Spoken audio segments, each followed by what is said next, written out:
Hey, y'all, picture this. It's a crisp October morning at Dallas International Airport, and me and my twin sister, Maya, are standing at the check-in counter, buzzing with excitement for our college tour trip to Boston. We're 17, decked out in our fancy Riverwood Academy uniforms, clutching first-class tickets. Our dad, Marcus Reed, got Ushy's way of saying, "You've earned this, girls." We're talking 4.0 GPAs, early admission to Harvard for me, MIT scholarship offers for Maya. We're those kids. But the second we hand our boarding passes to this guy, Derek Voss, the vibe shifts. His smile fades, his eyes narrow, and he's holding our tickets like they're fake IDs at a dive bar. "Where'd you get these?" he snaps, loud enough for the whole line to turn and stare.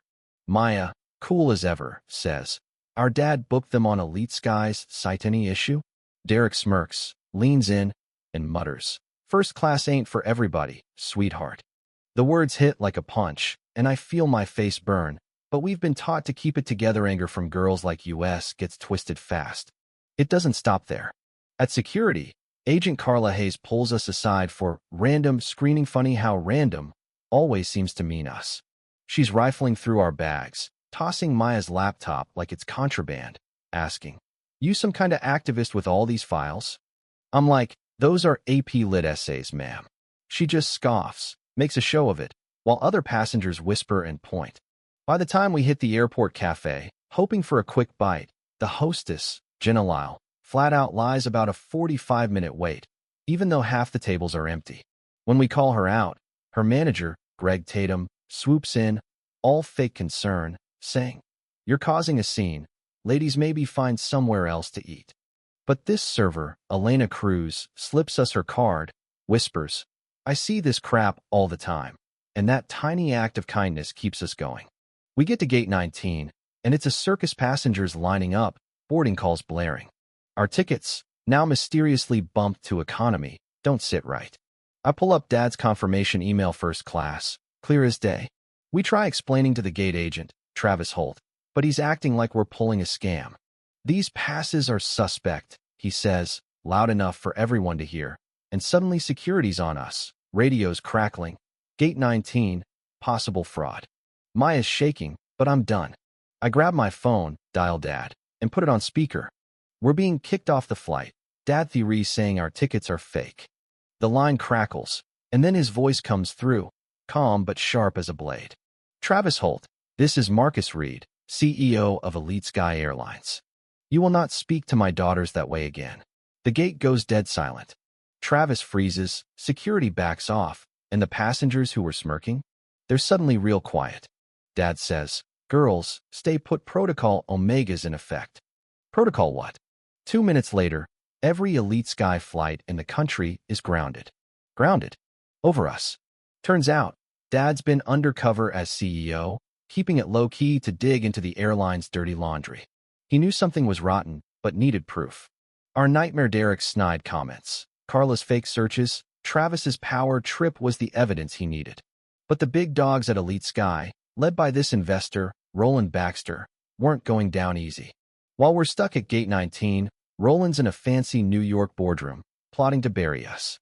He orders his VP, Lorraine Tate, to handle, "You saw for us a plush VIP lounge to shut us up." Lorraine comes in all smiles. "Girls, let's get you somewhere comfy, away from this mess."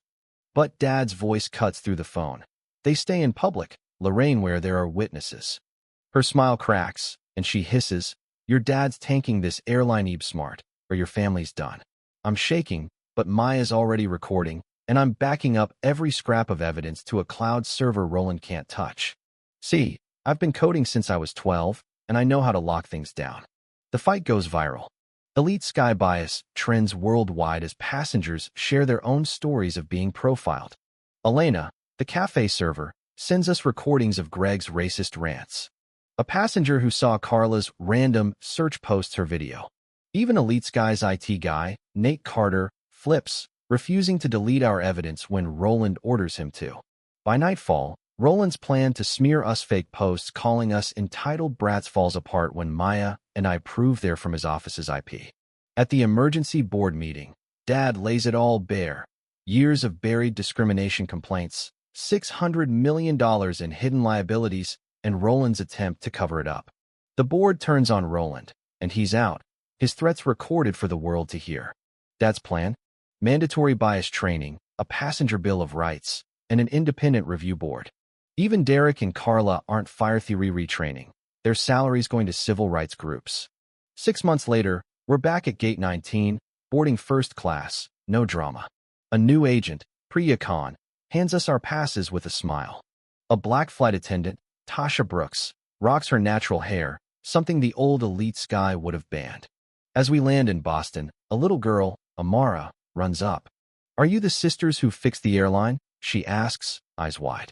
I kneel down, heart full, and say, "We just spoke up. Amara, voice matters too." That moment, that's why we fought. But here's the thing, not everyone's happy. Some say Dad went too far, grounding flights over one incident. Others think Derek and Carla got off too easy. What do you think? Was justice served, or was it overkill?